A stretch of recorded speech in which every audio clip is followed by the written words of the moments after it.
Hello, everyone. Welcome to Mo We Talk. We talk football, and Chelsea has done it again. Yeah, we just gone down AC Milan. Just another day.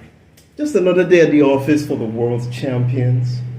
Yeah, just another day for the world champions.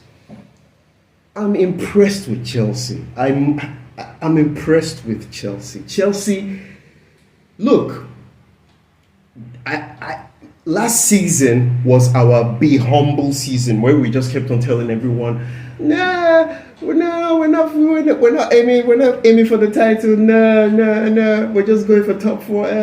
Look, we're so good that we can't even play that card anymore. We can't. Honestly, yes, it's preseason. I'm trying not to get overhyped, but my goodness, Chelsea is stacked. Like, we are stacked in midfield, in attack. I'll get to the defensive area, but the game starts and we are looking fluid as usual. And I'm like, whoa, these guys, you're okay. The game starts and we're looking fluid, and I'm appreciating every move that we're making. I'm looking at Cole Palmer. I'm looking at Gittins. Shout out Gittins, because in the last game I didn't give him enough flowers. That guy is good. He's good. However, he needs to work on his shooting. I've noticed that he needs to work on his shooting. He keeps on shooting wide, but he needs to, learn how to bring the ball down. But every other thing, if he keeps with the trajectory that he's on, he's heading for good, real heights. So we start with Gittins on the left, and we start with Pedro Neto on the right, and João Pedro up front, of course, and Cole Palmer, 10, with a midfield pivot of Caicedo and Enzo Fernandez, Chalobah and Tosin at the back, and of course your captain Reece James at right back and Cucurella at left back. And strong start, I must say. I'm like, okay, these are the regulars, so let's see.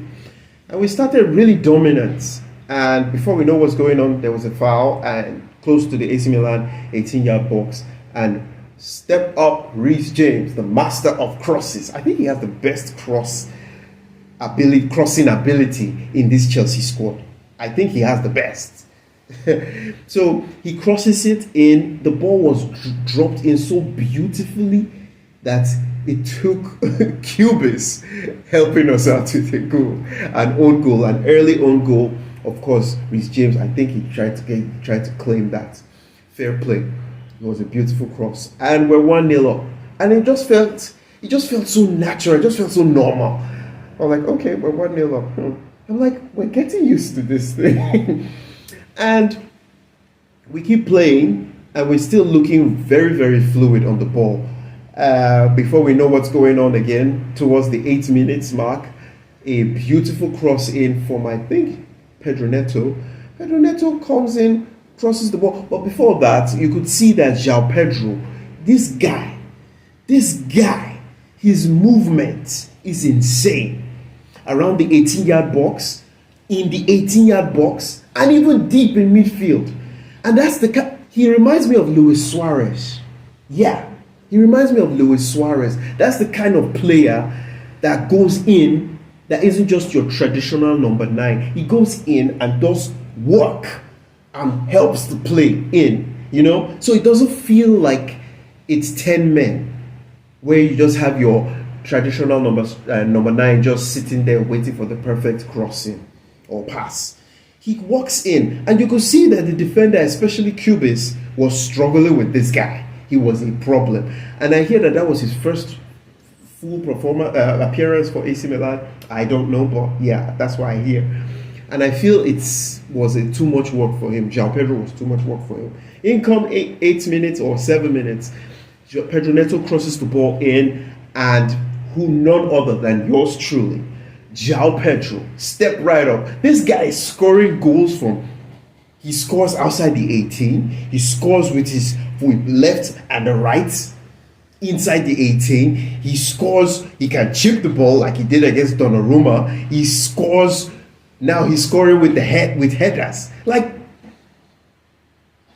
I hate to say this. I hate to say it, but he's like a breath of fresh air from you know who I'm about to call, Nicholas Jackson. Nicholas Jackson, he's okay. He's hold up ball and all of that. They're all okay, but he's terrible aerially. He's terrible. Anyway, we go 2-0 up. Happy days. We're all happy. We're happy. So the next thing, we start getting a lot of free kicks towards their 18-yard box, and I really wish Cole Palmer had scored. If you had, for those of you who saw it, they were beautiful free kicks. Especially the first one. That one was going in. I was like, couldn't the breeze help us a little? Just push it in a little. But it didn't. Fair play. He hit the crossbar or the bar, and he really tested Mike Mignon. I mean, if anything, that was like Mike Mignon, like, these are the kind of people I should be playing with. But he really tested Mike Mignon, and fair play to him. He wasn't able to, but he tried. The game continues, and finally, Kubis, like I said, João Pedro was too much for him. And eventually, there was a breakaway, and João Pedro was going through on goal, and the brother just bundled him. He just kept holding him with every chance he had. The shirt, the leg, the waist, everywhere, until they both went to the ground. And of course, like the commentator said, they didn't really think that he would give a red card, even though if it were a proper competitive match, you should give a straight red. They just felt, it's a friendly, just be lenient. But nah, this referee wasn't having any of that. He gave the red card to Kubis, and he had a horror show for AC Milan, and they became 10 men. And there was one funny thing about AC Milan. They became a little more alive after that red card. And I was like, it kind of reminds me of us, especially last season, like against Newcastle. And I was like, fair play. Rafael Leao, that guy, he's a player, man. He's a player. You can't deny it. He's a player. And the game just kept on going towards, tilting a little more towards AC Milan. And they just kept on asking more and more questions of our defense. And I think it was it Tosi? Yeah, it was Tosi's side that just kept on getting found out. It just kept on going through. And I'm like, because I was of the opinion after Levi Colwell's injury, because I hear a lot of Chelsea fans say this, oh, sign another striker, sign. And I'm like, hang on. Levi Colwell will be injured for basically a season. Do we necessarily need to buy? Because he won't stay injured forever, So I was thinking, why isn't anybody just talking about a loan?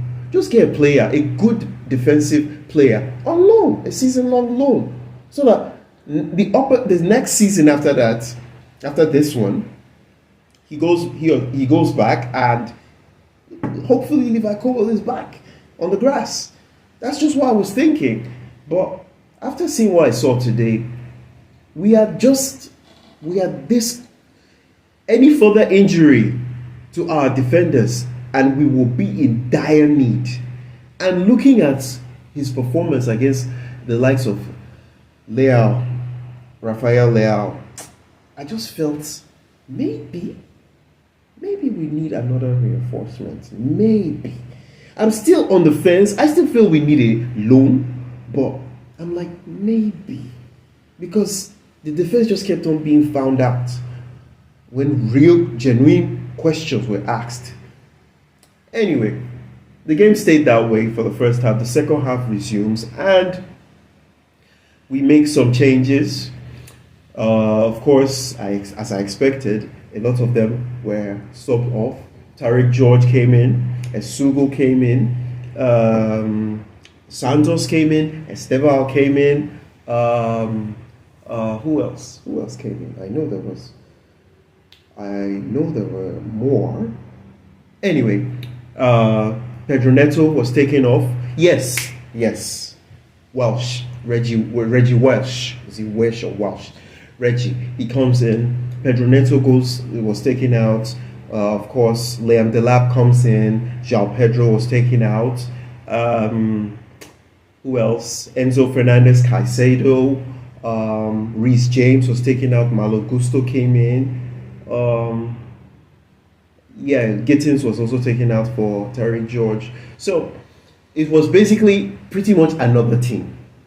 So that's one thing I like. Another thing I have to say, I must give kudos to Chelsea, the Chelsea board. We've practically arranged two very good teams. And my boy Esteban in the second half. Esteban, I love that guy. They are already calling him Twinkle Toes. I like that guy. He's a good player. But I'm trying not to hype. I want him to take his time. He's very good, but I'm trying not to mount pressure on him so you don't overhype him and weigh him down with expectations. There will be games where he will just have an off day. Doesn't take anything away from him. You get, he's a good player. So the game continues and the same Esteban causes a penalty. My man was running into the 18-yard box and he was just brought down. And I'm like, okay, penalty. I thought he would be the one to take it, but I can understand. I wanted him to take it, the penalty, of course. But I could understand why Liam Delap would want to take it. Of course, Cole Palmer wasn't there. If not, it would be Cole Palmer. But I can understand why Liam Delap wants to take it. Because he's a striker. It's his job. It's his first game, proper game, in front of, or should I say, it's his real opportunity to score his first goal at Stamford Bridge. He's a striker. He needs the goal for his confidence. You get. Esteval will definitely. He's that good. It will come. I mean, he's already scored at Stamford Bridge. So I could understand why Liam had to take it. So Liam takes it, beautiful, and he scores, and we go up 3-0. And before we know what's going on, just to bask in the ambience and maybe pick up my phone and just post, we've scored 3-0. And before you know what's going on, what's his name? Fofana, AC Milan, puts the ball at the back of the net. Once again, defensive lapses. Once again, from Tosin's side, that right hand side. Of course, Reece James was off. It was Malo Gusto. And, you get, it was just from that right hand side, because I've noticed that a lot of errors comes in from that side. So it goes in and it's 3-1. And I'm like, you know what? This game is still dead because they're 10 men. And then we did have another defensive scare. Like I said, when the Chalobah was brought down, I was like, oh my God, this is not good. Oh my God, this is not good. We cannot afford to have another injured defender. We can't. And that's why, rightfully so, Chalobah was brought off almost immediately. Yeah, it was taken off. Hato came in. But all in all, it was a good game, good outing, and the game kept on. It became a little bit 50-50 because you could see AC Milan, especially when the likes of Luka Modric came in. Of course, he even brought the assist. Class is class, regardless of his age. Class is class. So the game just kept on being a little 50-50. Well, it felt more like as if Chelsea took their foot off the gas, let's be fair. Because I feel that if they went all out, they still could have buried this game, probably 5. Yeah. But all in all, it was a good outing and a beautiful pass from Santos. Andre Santos, man. Andre Santos is a player. When they say Brazilian, the Brazilian touch. Andre Santos, there's a ball, he comes in, he already knows where his man is. And that's the one thing that I love about players like that. When you've already scanned around you and you already know what to do with the ball, all you just need to do is let the ball come to your feet and you know what to do. The ball just comes in and he just deflects it straight to Liam Delap's path. And Liam Delap did distant corner.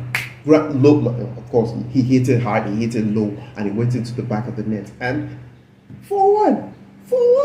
And I'm like, okay, this is good. More like it. Liam Delap now has 2 goals. But it was a good game. I enjoyed every bit of it. I had this sort of lean back attitude. I think for me, the high point of it is our strikers are striking. Yeah, and João Pedro, this brother just can't stop scoring. It's becoming concerning at this point. He can't stop scoring. And our defensive question, midfield, we're good. We are so good. But yeah, those are my takeaways from the game. And in other news or another occasion, Crystal Palace has taken the Community Shield. Let's be fair, I actually did predict that Liverpool would win it, but fair play Crystal Palace, especially Henderson. I didn't watch the game because I was watching the Chelsea game, so I missed a lot, but I did see that handball. That thing was not supposed to be a pen. It's not supposed to be a pen. That was a handball. Anyway, after watching Henderson's performance, I just kept on looking, and I'm like, these guys could get away with it, you know. And especially when they went 2-2, I was like, these guys could really get away with this. And knowing Henderson's performance, especially at what's the name of this place? Wimbledon. Especially at Wimbledon, Henderson performs well. He performs well. So they go to a penalty shootout, and I'm like, okay, it starts with Mo Salah. Mo Salah, of course, is going to score. And Mo Salah misses. And I'm like, what's going on? Okay, you know what? From this point, I want Crystal Palace to win. And what happens in the next one? Of course, Crystal Palace, they score 1-0. And that's on pens. And the next player, I think it was McAllister. Was it McAllister? I think he plays, and Henderson saves it. My man was saving balls. He saved, I think, 3. But it was the Crystal Palace players that just kept on letting him down. And I was so nervous for him, especially, although fair play, he had the face cap on, because when he chose to take the penalty on that sunny side, I was like, this is not going to be good for goalkeepers. But fair play, Henderson. Henderson, you have my respect. Now, you see, that's the kind of goalkeeper we should be going for, but anyway, but fair play. And congratulations to Crystal Palace. You've won the FA Cup, you've beaten Manchester City, you've beaten Liverpool. You've got Chelsea next. Your real litmus test. Anyway, next weekend, we'll see what's up between the two of us. Yeah. So, that's that for tonight. We look forward. I have to go back to social media and go banter some fans, yeah, especially Arsenal fans. They have to catch the stray. You know they have to catch the stray. All right, see you guys later. Please don't forget to like, share, and please subscribe. I'm begging, subscribe, please. It will help the channel. I'll see you guys in another one. Take care. God bless.